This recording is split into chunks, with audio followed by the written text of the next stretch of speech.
Ассаламу алейкум ва рахматуллахи ва баракату, кадерле Башкортостан халкы. Барыгызды ла изге Рамадан айы етеү менән кайнар котлайым. Рамадан айында Аллаһы Тәгалә ергә Кур'ан төшерә.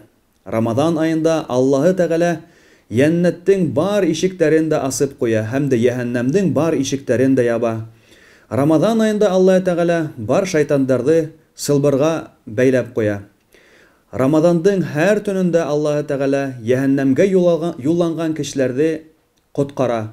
Рамадан айында Аллаһы Тәгалә изге эшләрнең савабын 10-700 тапкырга арттыра.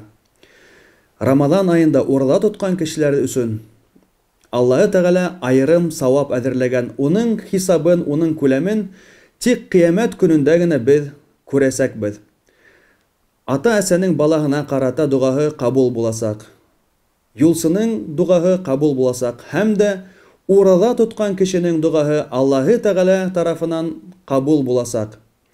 Кем дә кем Рамадан айында ураданы иман менән һәм дә ышаныс менән тота икән, Аллаһы Тәгалә уга бар гунахтарын да ярлыкай.